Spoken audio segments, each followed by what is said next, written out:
Get your hands off that flag, boy. Since when do thugs like you get to play patriot? I served 22 years for that flag, sir. I'm gonna shut your mouth. You people always got a story. Only thing you ever served is time. Please.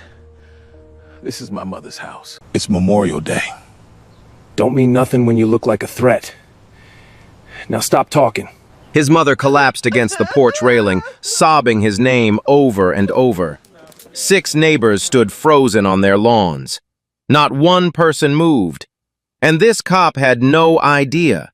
He just made the worst mistake of his career. 6 hours before his face hit the pavement, Victor Taylor was standing in his mother's kitchen drying dishes. The morning sun came through the window above the sink.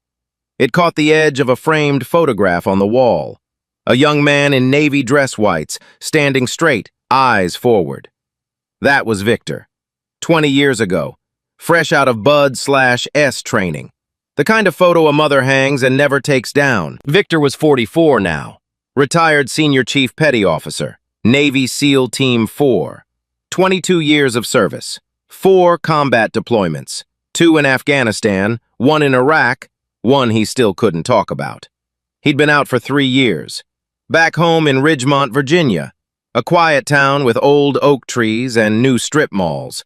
The kind of place where people waved from their driveways and knew each other's business. Victor lived on the east side now, but every holiday he drove across town to Cedar Hill, his mother's neighborhood. Mostly black families. Older homes with wide porches and chain-link fences.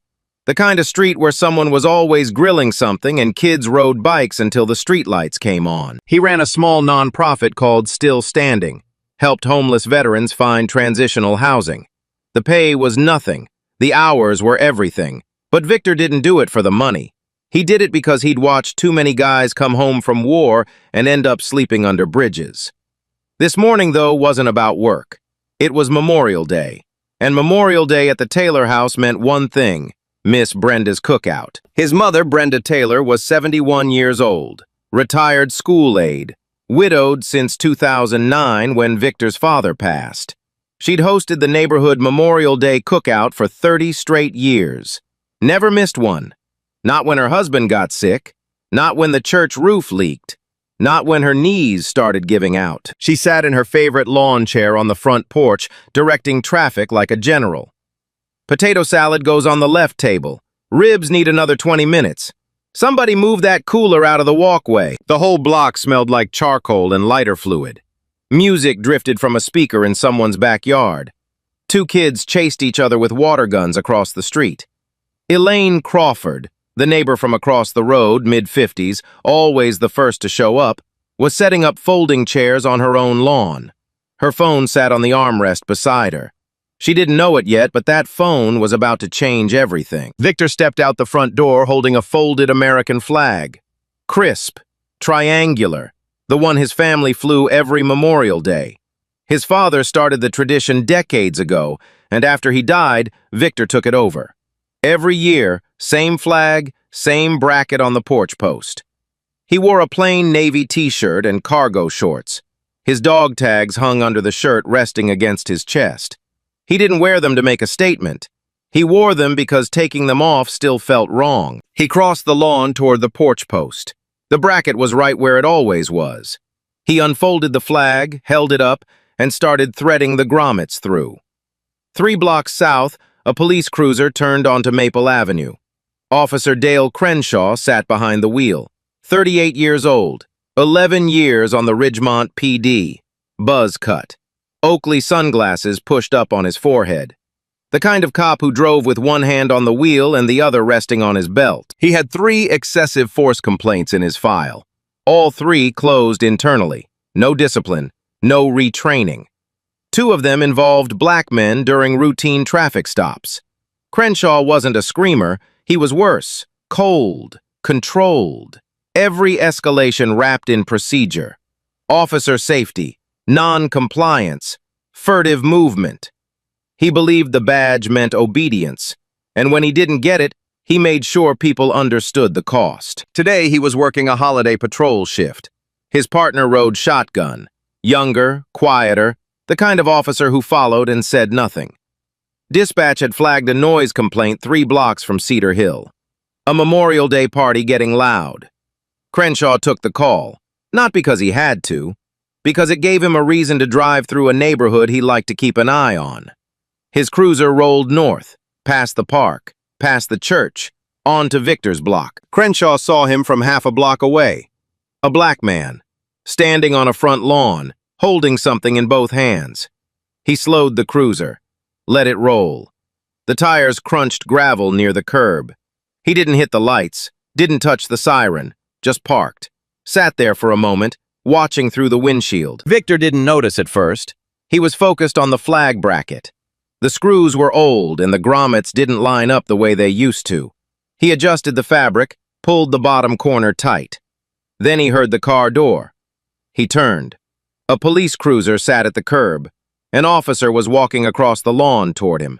No urgency, no wave, just a slow, deliberate walk with both thumbs hooked into his duty belt. "Morning, officer," Victor said. He held the flag against his chest with one hand and gave a small nod. Crenshaw didn't return it. "What are you doing with that?" He pointed at the flag. Victor looked down at it, then back at the officer. "Hanging it up. It's Memorial Day. This is my mother's house." "Your mother's house?" "Yes, sir, I grew up here. I come every year to—" "I didn't ask for your life story." Crenshaw stopped about 5 feet away. His hand rested on the top of his holster. Not gripping it, just resting. The kind of gesture designed to remind you it was there. "You got ID on you?" Victor paused. He was standing on his mother's front lawn, in shorts and a t-shirt, holding an American flag, on Memorial Day. "Can I ask what this is about, officer?"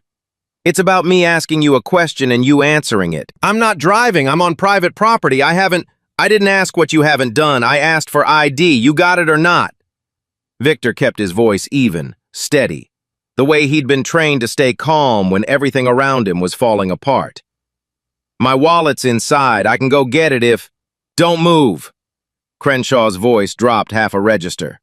"Stay right where you are." So Victor stood still, flag against his chest, sun on the back of his neck, the smell of charcoal drifting from the backyard, and a cop 5 feet away who hadn't once asked if everything was okay. Brenda appeared at the screen door. She pushed it open with one hand and stepped onto the porch. Her reading glasses sat on top of her head. A dish towel hung over her shoulder. "What's going on out here?" she said. Crenshaw didn't look at her. "Ma'am, go back inside." "Excuse me?" "I said go back inside. This doesn't concern you." Brenda's jaw tightened. She came down one step. "This is my house.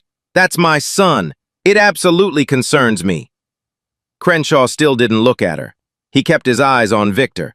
"Ma'am, inside. Now." "I'm not going anywhere." Victor raised one hand slightly. "Mama, it's fine. Just—" "It's not fine," Brenda said. Her voice was shaking now, not from fear, from something older and heavier than fear.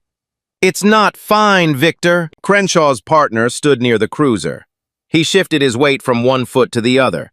His hand hovered near his radio but didn't touch it. He said nothing. Crenshaw pressed the button on his shoulder mic. His voice was flat, practiced. "Dispatch, this is Unit 14. I've got an uncooperative black male on Sycamore Lane, requesting additional." Victor heard every word. Uncooperative. He hadn't raised his voice, hadn't moved from the spot he was standing in, hadn't done a single thing except hold a flag and ask a question. And now he was uncooperative on a police radio. Across the street, Elaine Crawford heard the exchange from her lawn chair. She picked up her phone, opened the camera, hit record. Her hand trembled, but she held the phone steady at chest level and pointed it at Victor's driveway. Down the block, 2 more neighbors stepped onto their porches. An older man in a veteran's cap, a woman holding a toddler on her hip. They watched in silence. Nobody moved. Crenshaw took one step closer to Victor. "Last time. Put the flag down. Hands behind your back." Victor's eyes stayed on Crenshaw's face. He spoke slowly, clearly, like a man who understood exactly what was happening and wanted every word on the record. "Officer, I have not committed a crime. I am standing on my mother's property. It's Memorial Day and I am a veteran of the United States Navy. I am asking you, respectfully, what is the reason for this stop? Crenshaw tilted his head slightly. A small smile crossed his mouth. Not warm, not amused. The kind of smile that came right before something bad. You want a reason? He said. Here's your reason.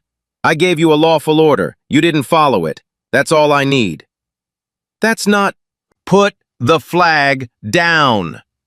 Victor looked at the flag in his hands, then at his mother on the porch, then at the neighbors watching from across the street. He took a breath. He didn't drop the flag. He didn't put his hands behind his back. He just stood there, still, silent, holding the flag the way his father taught him, with both hands tight against his chest. It lasted 3 seconds. Crenshaw grabbed Victor's left arm, hard, fingers digging into the bicep. He twisted it behind Victor's back with a sharp jerk. Victor's body reacted before his mind could stop it. His arm pulled back. Not a swing, not a push, just a reflex. The kind your muscles fire before your brain catches up. That was all Crenshaw needed. He drove Victor forward and down, face first. The flag flew out of his hands and landed on the driveway. Victor hit the asphalt hard. His chin split on impact. His cheek pressed against the blacktop. The surface was hot. Memorial Day sun had been baking it since morning. He could feel it burning through his shirt, into his ribs. Crenshaw dropped his knee into the center of Victor's back. The weight came down fast and heavy. Victor's breath left his body in one sharp push. Hands behind your back, now! Victor didn't resist. He went limp, not because he was giving up, because he knew. He knew the protocol. He knew what happened to black men who moved when a cop had them on the ground. He knew that survival meant stillness. His hands went behind his back. The cuffs clicked on, cold metal against hot skin. Brenda screamed from the porch, a raw, broken sound that cut through the music and the charcoal smoke and every quiet conversation on the block. "Victor! Don't you hurt my son, Victor!" Neighbors shouted. Someone cursed. A child started crying 3 houses down. Victor lay still. Blood from his chin pooled on the asphalt near the crumpled flag. His dog tags had come loose from under his shirt. They rested on the pavement next to his face, glinting in the sun. Crenshaw looked down at him, then over at his partner who stood frozen by the cruiser, pale and wide-eyed. "Relax," Crenshaw said. He adjusted his knee on Victor's back. Guys like him are used to being on the ground. Victor lay still, his cheek pressed flat against the driveway. The asphalt radiated heat through his skin like a stove burner turned low. He could feel every grain of it pressing into the cut on his chin. His arms ached behind his back. The cuffs were tight, too tight. The metal edges bit into the bones of his wrists every time he exhaled. He didn't adjust them, didn't shift, didn't do anything that could be called movement. He just breathed, in through his nose, out through his mouth. The way he'd breathed in a foxhole outside Kandahar 13 years ago with rounds snapping overhead. The way he'd breathed when 2 of his teammates went down in a hallway in Ramadi and he had to keep moving anyway. He knew how to survive pressure. That was never the problem. The problem was his mother. Brenda stood on the porch, gripping the railing with both hands. Her knuckles were ash white. Her shoulders shook. She kept saying his name, "Victor! Victor! Victor!" like a prayer she couldn't stop repeating. A neighbor tried to put an arm around her. She pushed it away. Elaine Crawford stood across the street with her phone raised. She hadn't moved, hadn't said a word. Her hand trembled, but the camera was steady. She'd angled it to capture everything. Victor on the ground, the flag crumpled beside him, Crenshaw's knee on his back. The red recording dot blinked in the corner of her screen. Crenshaw stood up. He didn't step away from Victor, just shifted his weight off the knee and stood over him, one boot on each side of Victor's torso. Like a hunter standing over something he'd brought down. He looked at Victor's neck. The dog tags had slipped out from under his shirt during the takedown. They lay on the asphalt next to Victor's jaw, catching sunlight. 2 small metal rectangles stamped with a name, a service number, a blood type. Crenshaw crouched down, picked up the chain with 2 fingers, read the tags, then dropped them back onto the pavement. Those could be anyone's, he said. You can buy these at any flea market for $5. Victor said nothing. He stared at the dog tags lying next to his face. Tags he'd worn through 4 deployments. Tags that had been pressed against his chest when a bullet fragment hit his left shoulder in Helmand Province. Tags that still had a scratch from the night his team extracted a hostage in a city he wasn't allowed to name. $5 at a flea market. Crenshaw's partner took a small step forward. He was young, maybe 26. His nameplate was half hidden under his vest strap. His face was pale. "Dale," he said quietly. "Maybe we should just... he's not..." "I've got this." Crenshaw didn't look at him. "Go wait by the car." The partner hesitated, then turned and walked back to the cruiser. He leaned against the hood, arms crossed, staring at the ground. Crenshaw patted Victor's pockets, right side first, then left. No gloves, no warrant, no consent, just hands going through a man's clothing while he lay face down and handcuffed on his mother's driveway. He pulled out a wallet, a set of keys on a carabiner clip, and a coin. The coin was heavy, bronze-colored, about the size of a silver dollar. On one side, the sealed trident, an eagle clutching an anchor, a trident, and a flintlock pistol. On the other side, the words SEAL Team 4, and a motto Victor's platoon had chosen together 18 years ago. Crenshaw turned the coin over in his fingers, looked at it the way someone looks at a bottle cap they find on the sidewalk. Then he tossed it. It landed on the asphalt next to Victor's face, close enough that Victor could read the engraving, close enough that he felt the small vibration when it hit the ground. A challenge coin. In the military, you earned one by blood and service. You carried it everywhere. If another service member challenged you and you couldn't produce it, you bought the drinks. If you could, they did. It was tradition. It was honor. It was something you never, ever threw on the ground. Crenshaw opened the wallet. He flipped past a debit card, a library card, a photo of Brenda. Then he stopped. Department of Defense identification card. Retired. Senior Chief Petty Officer, United States Navy. Victor A. Taylor. Photo on the left. Rank on the right. Issue date. Expiration date. Everything. Crenshaw stared at it. His jaw moved slightly like he was chewing on the inside of his cheek. 3 seconds. 5 seconds. Then he closed the wallet, placed it on Victor's chest. Gently, almost carefully. But he didn't take the cuffs off. Military ID doesn't mean you get to ignore a lawful order, he said. Victor's voice came out calm, flat. The voice of a man who had decided that control was the only weapon he had left. "What order?" "I was putting a flag on my mother's porch." Crenshaw didn't answer. He stood up, looked around the block. Neighbors on every porch, phones raised, silence hanging over the street like smoke. Brenda couldn't take it anymore. She came down the porch steps, one at a time, slowly. Not because she was afraid, because her knees were bad and the steps were steep and she was 71 years old and she was going to walk down them with dignity no matter what was waiting at the bottom. A neighbor reached for her arm. She shook it off. She walked across the lawn, past the folding table with the paper plates, past the cooler nobody had opened yet, past the spot where the flag used to be in Victor's hands. She stopped 3 feet from Crenshaw. She was 5'2". He was 6'1". She looked up at him the way only a mother of a certain age could look at a man, with a fury so controlled it was almost quiet. "My husband served this country," she said. "My son served 22 years. He has bled for this flag, and you will not treat him like this. Not here, not on my property, not on this day." Crenshaw's expression didn't change. "Ma'am, step back or I will arrest you for obstruction of justice." Brenda didn't step back. She didn't blink. "Then arrest me too!" The street went dead silent. Even the music from the backyard seemed to fade. The only sound was the low hum of Crenshaw's cruiser engine still running at the curb. He didn't arrest her. He couldn't. And somewhere under the uniform, he knew it. Arresting a 71-year-old grandmother on her own lawn on Memorial Day with half the block recording would end his shift and probably his career. So he did what men like him always do when they can't win. He called for backup. He pressed his shoulder mic. "Dispatch Unit 14. Requesting supervisor at my location, Sycamore Lane. Then he waited, arms folded, standing over Victor like nothing had happened.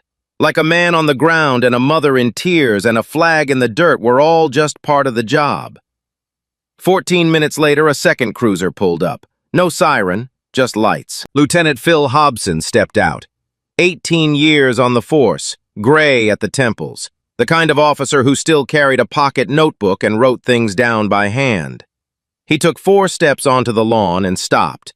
He didn't need a briefing. The scene told the story. A black man, face down on the driveway, handcuffed, bleeding from the chin, dog tags on the asphalt, a crumpled American flag 2 feet from his head, a challenge coin lying face up in the sun, an elderly woman standing between her son and the officer who put him there, 6 neighbors watching, at least 3 phones recording.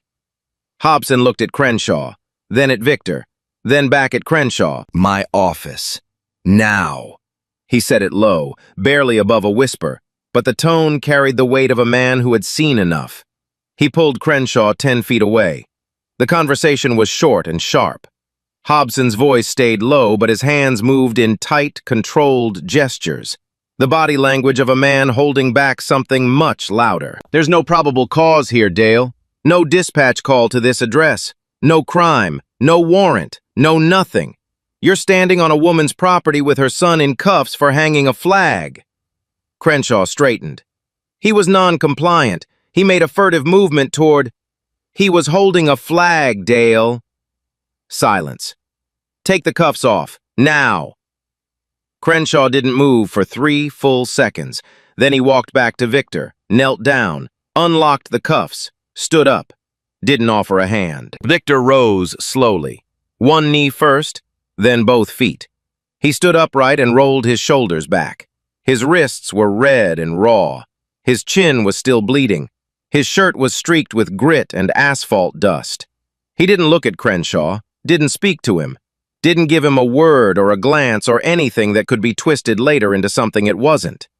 He bent down, picked up the challenge coin, put it in his pocket. Then he picked up the flag, shook the dust off it, walked to the porch, threaded the grommets through the bracket, and hung it.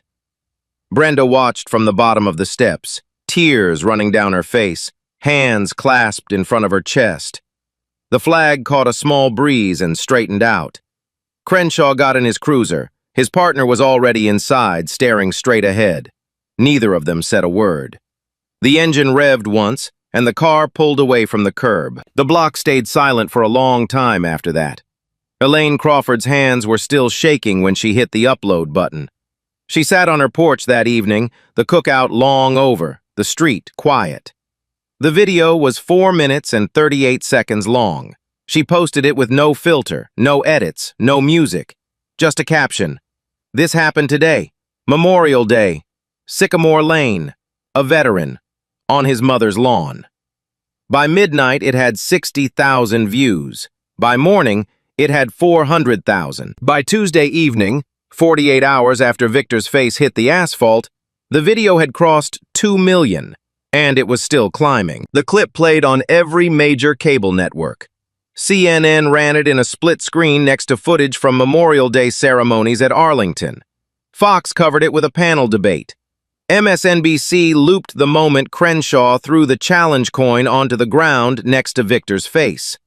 That 3-second clip became its own thing, shared, screenshotted, frozen into a single image that burned across social media like a brush fire. But the image that stuck, the one that ended up on the front page of the Washington Post, was the flag.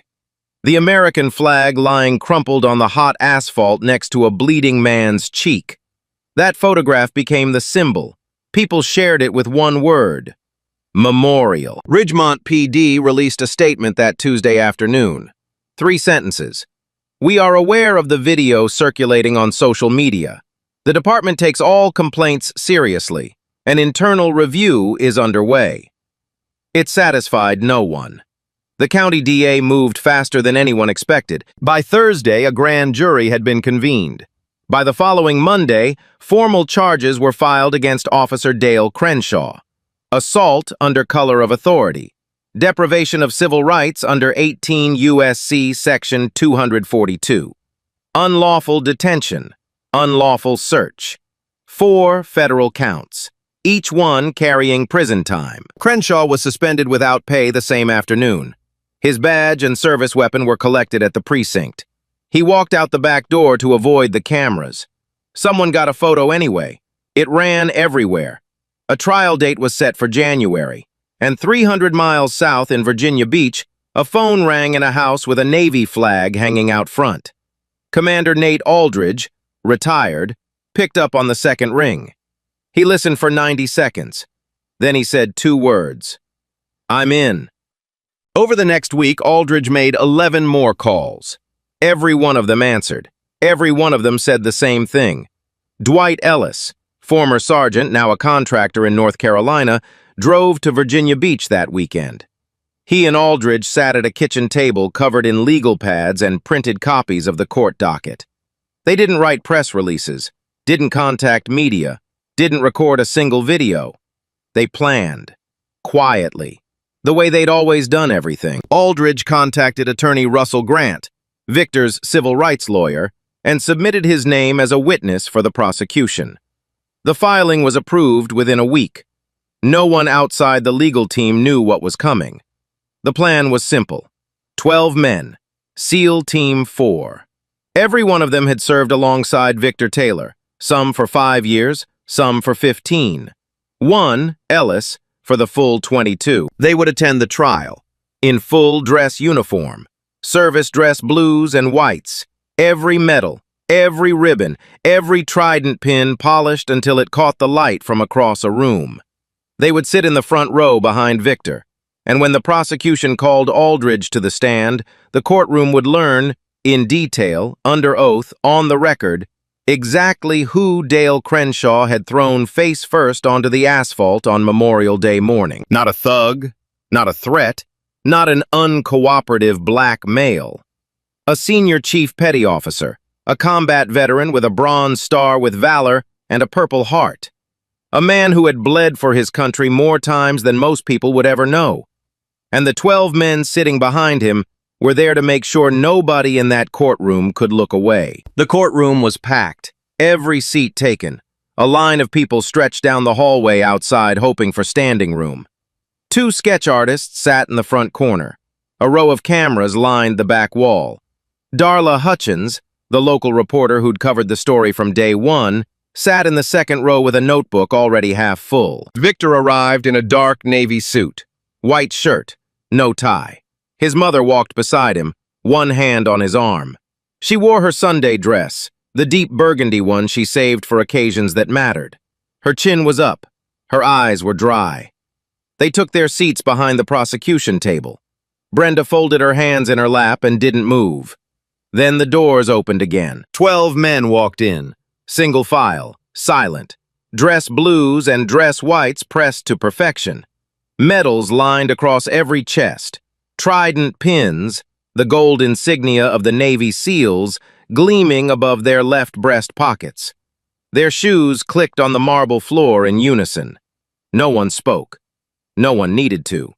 They filled the front row directly behind Victor, shoulder to shoulder, hands on their knees, eyes forward. The courtroom went quiet. Not the polite quiet of a proceeding about to begin, the stunned quiet of a room full of people realizing they were seeing something they would never forget. Crenshaw sat at the defense table. His attorney was arranging papers, murmuring something about procedure. Crenshaw wasn't listening. He had turned in his chair and was staring at the row behind Victor.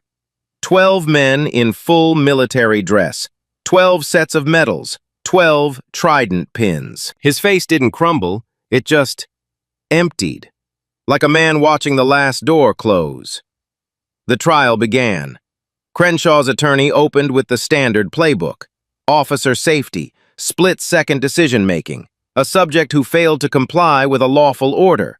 He used the word protocol 4 times in his opening statement. He used the word threat 3 times.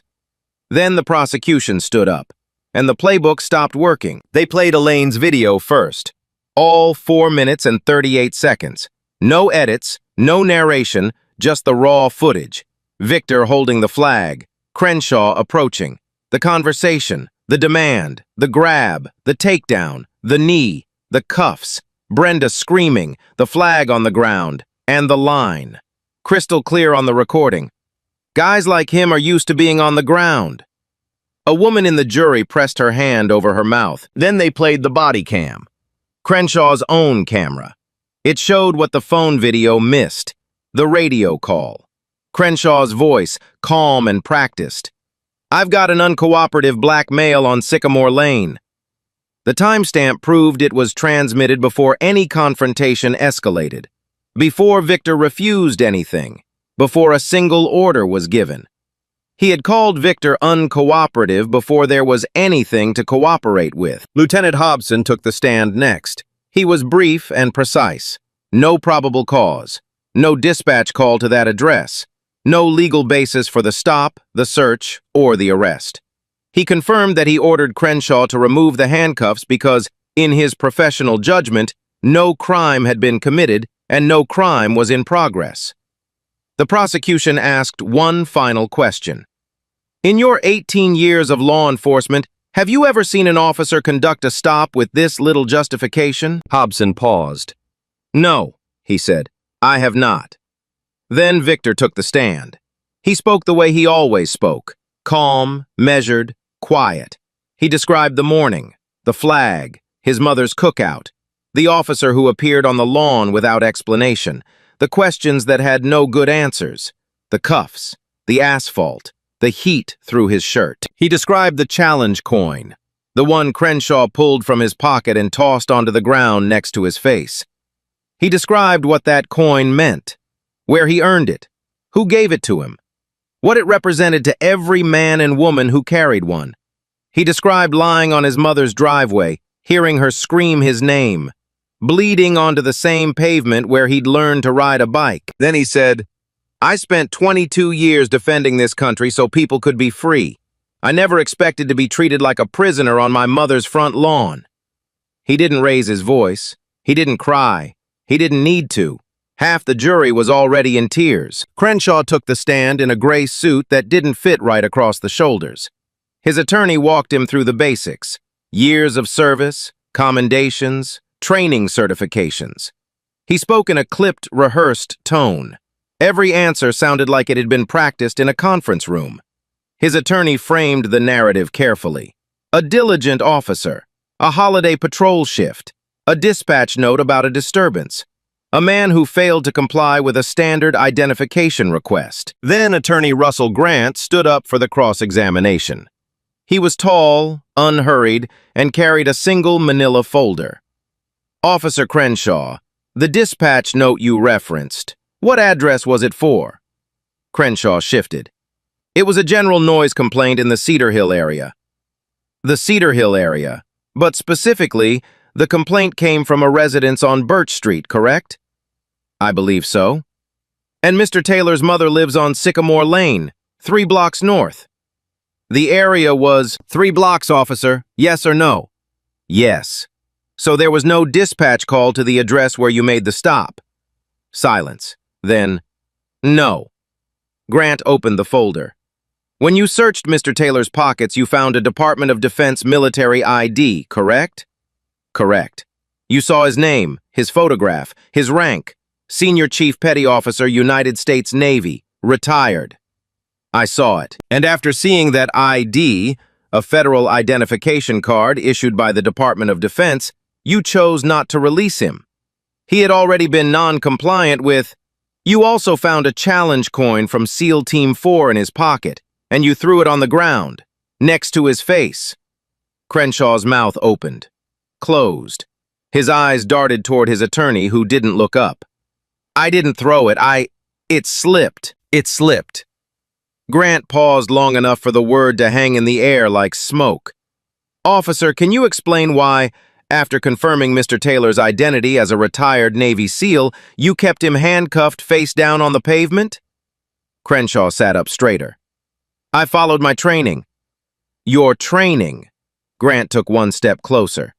Your training told you to throw a decorated combat veteran face down on Memorial Day for holding an American flag on his mother's porch. Nothing. Crenshaw's jaw clenched, his fingers pressed into his thighs. He had no answer because there was no answer. Not one that worked in a courtroom, not one that worked anywhere. Grant let the silence hold for 5 full seconds. Then he turned to the judge. The prosecution calls Commander Nate Aldridge. A chair creaked in the front row. Every head in the courtroom turned. Aldridge stood up from the center of the row of 12 SEALs. He was 51 years old, 6'3", service dress blues pressed to a razor line, 3 rows of ribbons above his left pocket. The gold trident pin caught the overhead light as he stepped into the aisle.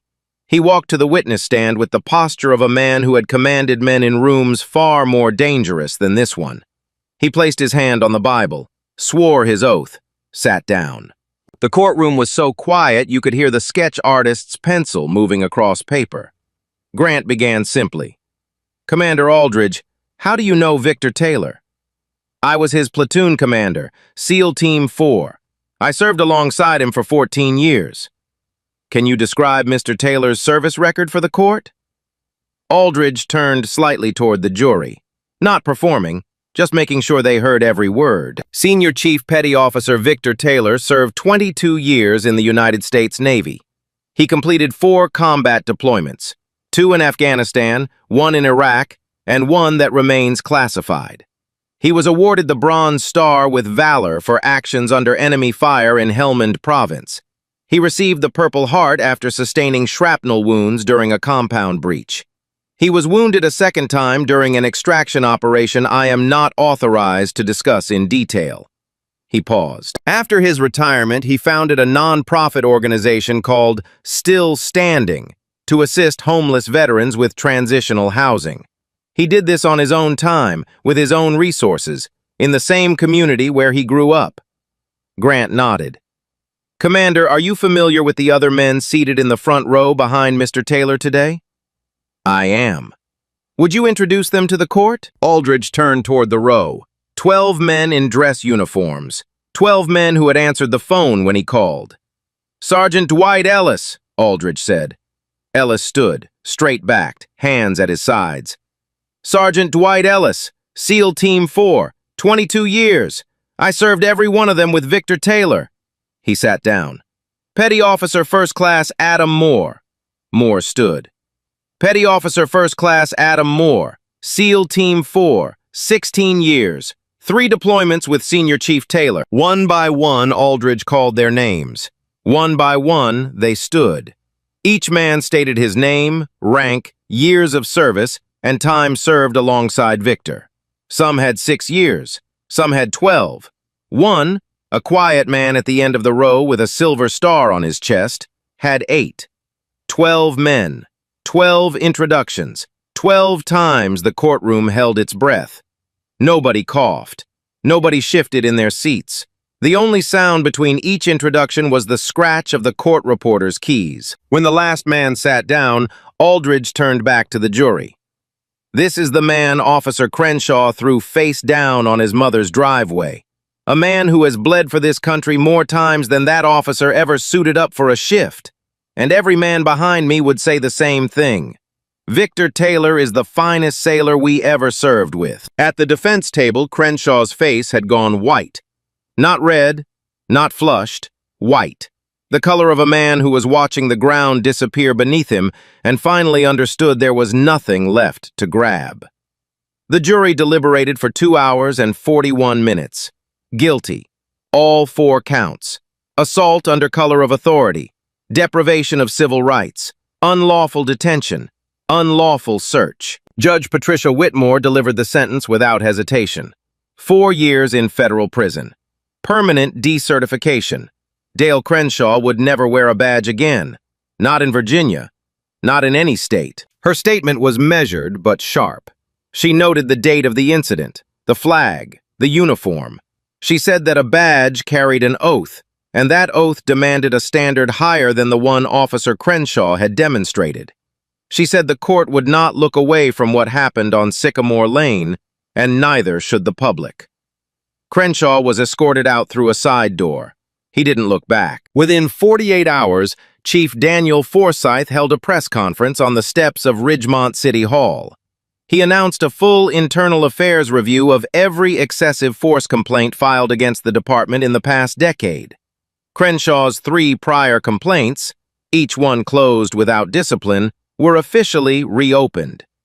2 additional officers connected to a pattern of similar complaints were placed on administrative leave pending investigation. By the end of the month, the Department of Justice placed the Ridgemont Police Department under a federal consent decree. Mandatory reforms, revised use of force policies, bias training with independent oversight, body camera compliance audits, and a newly formed civilian review board with subpoena power. The kind of changes that don't happen because someone asks nicely. They happen because a courtroom full of people saw a flag on the ground and decided enough was enough. Victor filed a federal civil rights lawsuit against the city of Ridgemont. It settled 6 months later for $3.8 million. He kept what he needed. Then he donated $1 million to Still Standing. The money funded a second location. This one focused specifically on veterans dealing with PTSD and re-entry. It opened in the fall, 2 miles from his mother's house. The sign above the door read, "You made it home. Let us help you stay." He was invited to speak at the following year's Memorial Day ceremony at Arlington National Cemetery. He accepted. Brenda sat in the front row, in the burgundy dress, with her chin up and her hands folded in her lap. Darla Hutchins, the reporter who had covered the trial from opening day, won a regional journalism award for her coverage. She dedicated it on air to Elaine Crawford, the neighbor who pressed record and didn't stop. The image of Victor's flag on the asphalt became something larger than a photograph. It was printed on shirts and painted on murals. It showed up at police reform rallies across Virginia and beyond. People carried it in marches. Students pinned it to backpacks. A documentary crew reached out to Victor that spring. He turned them down. "I'm not a symbol," he told them. "I'm just a guy who wanted to put a flag on his mama's porch." 1 year later, same house, same porch, same street. The morning sun hit Sycamore Lane the way it always did in late May, soft and golden, warming the pavement before anyone was awake enough to notice. The oak trees along the block had filled in thick and green. Sprinklers ticked across front lawns. Somewhere down the street, a screen door slapped shut. Memorial Day again. Victor pulled into his mother's driveway just after 8. He stepped out of the truck carrying the same folded flag he'd carried the year before. Same creases, same grommets, same faded cotton that had seen more sun and rain than most flags ever would. The driveway was clean. No blood, no scuff marks. No sign of what had happened there 12 months ago. Just concrete and sunlight and the smell of fresh-cut grass. Brenda was already on the porch. Same lawn chair, same position, a glass of sweet tea on the armrest and a paper fan in her hand, even though the heat hadn't kicked in yet. She looked up when Victor crossed the lawn. Didn't say anything, just watched him the way she always watched him, like she was still making sure he came home in one piece. The cookout was bigger this year. Word had spread. Neighbors who'd moved away came back for it. Families from the next block over showed up with foil-covered dishes and folding chairs. Someone had strung lights between the porch posts. A kid was already running through the sprinkler in the side yard. And there were new faces in the crowd. Dwight Ellis arrived just before 9. He'd driven up from North Carolina the night before. Adam Moore flew in from Texas. 2 more came from Florida, 1 from California. They wore civilian clothes now, polos and khakis and ball caps with faded unit patches. But you could still see it in the way they carried themselves. The straight backs, the steady eyes, the way they scanned a room without turning their heads. 5 members of SEAL Team 4, standing in a backyard in Cedar Hill, Virginia, holding paper plates and talking to Miss Brenda like they'd known her their whole lives. Ellis found Victor near the grill. He didn't say much. Ellis never did. He just reached into his jacket pocket and pulled out a small velvet pouch. Inside was a coin, heavier than a standard challenge coin, custom minted. On one side, the SEAL trident, the same eagle anchor, trident, and pistol that every man in Team 4 had earned with blood and sweat and time. On the other side, a date, the date of the trial, and 2 words stamped into the bronze. Still standing. Victor held the coin in his palm, ran his thumb across the engraving. He didn't say anything for a long time. Then he nodded once, slipped it into his pocket, and went back to turning ribs. At 10 o'clock, he walked to the front porch with the flag. Brenda was still in her chair. She set down her tea and watched. He unfolded the flag, held it up to the bracket, threaded the grommets through the way he'd done 100 times before. The brass clips clicked into place. He let go, and the flag dropped straight for a second before a small breeze caught the bottom edge and lifted it out. It didn't wave hard, just a slow, steady pull. The kind of breeze that felt like the world was exhaling. Brenda nodded. That was all. Just a nod. The neighbors started clapping. Not loud, not the kind of applause you hear at a game or a concert. Just a steady sound. Hands meeting hands across the block.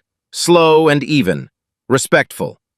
Victor stepped back, looked at the flag, looked at his mother, looked at the driveway where his face had met the pavement a year ago. Then he went back to the cookout. Here's the thing. Consent decrees and body cameras and policy reforms, those are tools. They matter. They save lives. But they don't work on their own. They work when people demand them. They work when a neighbor picks up a phone and hits record. When a mother walks down her porch steps and refuses to look away. When 12 men put on their uniforms and sit in a courtroom because they want the world to see what justice looks like when it shows up. Service doesn't protect you from prejudice. A uniform doesn't stop someone from seeing your skin before your medals. But solidarity can protect justice. Visibility can protect truth. And the people who show up, even when it's uncomfortable, even when it's inconvenient, are the reason anything changes at all. The SEALs didn't come to that courtroom to fight. They came so the room couldn't look away. So here's what I want to know from you. If you saw this happening on your street, on Memorial Day, to a veteran, would you record it? Would you say something? Would you step off your porch? Or would you just watch? Drop your answer in the comments. I read every single one. And if this story hit you, really hit you, share it with someone who needs to hear it. Hit that subscribe button so you don't miss the next one, because stories like this don't change things on their own. People do. And that starts with you.